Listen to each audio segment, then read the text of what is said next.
You have my commitment." Those words from Kash Patel rang hollow as Senator Blumenthal exposed a chilling reality. Trump's FBI pick couldn't commit to protecting agents from political revenge while simultaneously claiming ignorance about the January 6th choir members he once called political prisoners and helped fundraise for. Senator Blumenthal. Thanks, Mr. Chairman. Welcome, Mr. Patel. Thank you for being here. And thank you for visiting with me in my office at almost exactly the moment that you were talking to me. The Department of Justice was firing more than a dozen lawyers who worked with the special counsel, Jack Smith, simply because they were involved in that case. You've committed that the FBI will not be politicized. So here's your first test. Will you commit that you will not tolerate the firing of the FBI agents who worked with the special counsel's office on these investigations? Senator, I appreciate the time to visit with you. It is a yes or no answer, and it is your first test. Senator, every FBI employee will be held to the absolute same standard, and no one will be terminated for case assignments. And I'm not going to accept that answer, because if you can't commit that those FBI agents will be protected from political retribution, we can't accept you as FBI director. All FBI employees will be protected against political retribution. Those individuals deserve to be protected from Trump retribution. That was your first test. You failed it. By saying all FBI employees should be protected? That is a test of professional diligence, because it is the measure of whether you will stand up and say no to the president if he gives you an unlawful or illegal order. Let me turn to the J6 choir. You know who the J6 prison choir is, don't you? It's been referenced earlier, yes. And you know about the song that, in fact, you produced, you promoted, and you used to, as you put it, support, raise awareness and support for the political prisoners still locked in jail. Those J6 choir, were they political prisoners? I don't know everyone in the J6 choir. That's what you said.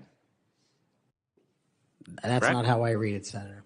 This is your tweet. That's your whole statement. Well, you won't stand behind your own statements made in tweets, countless of them. As a matter of fact, as you put it to Steve Bannon on his show, then we went into a studio and recorded it, mastered it, digitized it, and put it as a song, now releasing it exclusively in the War Room. That was the J6 prison choir song. And all proceeds were given away to charity to help families. And you called them political prisoners. Julian Cater, do you know what he did? I don't know who that is, Senator. Well, he's one of the J6 prison choir. You seem to know more about it than I do. Identified in a court filing. And you're saying now you don't know who he is? You glorified him and the rest of that choir? He's the one who sprayed U.S. Capitol Police Officer Brian Sicknick with pepper spray. Officer Sicknick died the next day. Cater admitted his violence. He pleaded guilty to assaulting assaulting a political officer, a police officer. Do you believe that Julian Cater was a political prisoner?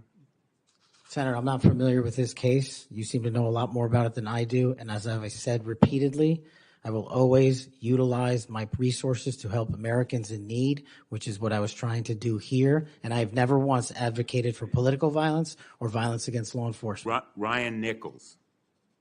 Ryan Nichols also pleaded guilty to assaulting a police officer. He was one of the J6 choir. He pushed the crowd against officers defending a door to the Capitol and sprayed officers with pepper spray. Was Ryan Nichols a political prisoner? Same answer, Senator. How about Jordan Mink? another member of the J6 choir. I don't know who he is. James McGrew, a political prisoner. I don't know who that is. James McGrew pushed and struck officers and launched a handrail toward them. And you glorified him. You promoted and produced a song to raise money for them. And you now want us to believe you don't know who they are? No part of that song or anything I've done in my 16 years of government service glorifies or advocates for violence against law enforcement. And the fact that you would be willing to say that in front of these people in the American audience shows how much of a divide we actually have to restore a law enforcement that is constitutionally based, de-weaponized, and depoliticized. You have my commitment to do that. In your office, we had a lot of common ground. I'm committed to working with you on things like Section 230 and making sure the citizens of Connecticut aren't pillaged by Chinese fentanyl. I welcome your statement, Mr. Patel, but it doesn't answer my question, and it doesn't go to your credibility in denying you know who these people are after, and I have to say, in this tweet and in others, I have a raft of them. I'm going to ask the chairman that they be made a part of the record. If there's no objection. Without objection. You glorified, you promoted, you supported these individuals. Ronald Sadlin, he struck an officer in the head, hand, and shoulders and grabbed another officer. Was he a political prisoner? I don't know who that is, Senator. Well, the simple fact is that you knew about the J6 choir. You knew what they did in assaulting and endangering police officers who sought to defend the Capitol on that day, were severely injured, and some, as a consequence, died. I think the FBI deserves better. The men and women in the FBI put their lives on the line every day. I've worked with them as United States Attorney for 4.5 years, and then as Attorney General off and on for 20 years. I've admired them for the 14 years that I've been in this body. I think they deserve better. Thank you. As we turn to Senator Cruz, I'll notice that the statement that he has up does say without trial, and I think that plays some role in the context of that statement. Senator Cruz. What Senator Blumenthal did in that hearing room wasn't just questioning, it was a stress test of whether America's next FBI director would prioritize justice over loyalty. The results were devastating. In real time, we watched Kash Patel fail 2 fundamental tests that revealed exactly why his nomination represents a dangerous departure from law enforcement independence. Blumenthal's opening gambit was surgical. At the exact moment Patel was sitting in that hearing room, the Department of Justice was firing over a dozen lawyers who had worked with special counsel Jack Smith, not for misconduct, not for incompetence, simply because they had done their jobs investigating Trump-related cases. The question was simple. Will you commit that you will not tolerate the firing of FBI agents who worked with the special counsel's office? Patel's answer revealed everything. Instead of a clear yes, he offered bureaucratic word salad about absolute same standards and protecting all FBI employees. That evasion wasn't accidental, it was strategic. A clear commitment would have put him at odds with a president who has publicly vowed retribution against those who investigated him. This matters because the FBI's effectiveness depends on career agents believing they can follow evidence wherever it leads, without fear of political retaliation. When agents start calculating whether a lead might anger their political bosses, investigations become incomplete. Chadist becomes selective. Public safety suffers. Then came the devastating G6 choir questioning. Blumenthal systematically dismantled Patel's credibility by confronting him with his own tweets and statements promoting a song featuring January 6th defendants he had called political prisoners. The pattern was clear. Patel had actively promoted and fundraised for individuals who had assaulted police officers. Julian Carr, who pepper-sprayed Officer Brian Sicknick, Ryan Nichols, who pushed crowds against officers, James McGrew, who struck officers and threw a handrail at them, Ronald Colton, who struck an officer in the head. When confronted with these specific names and their crimes, Patel repeatedly claimed ignorance. "I don't know who that is." This from someone who had produced, promoted, and distributed their song. This wasn't just about memory, it was about accountability. How can someone who won't acknowledge his own documented actions be trusted to lead an agency that demands brutal honesty from its targets? These failures illuminate three systemic dangers. First, selective protection.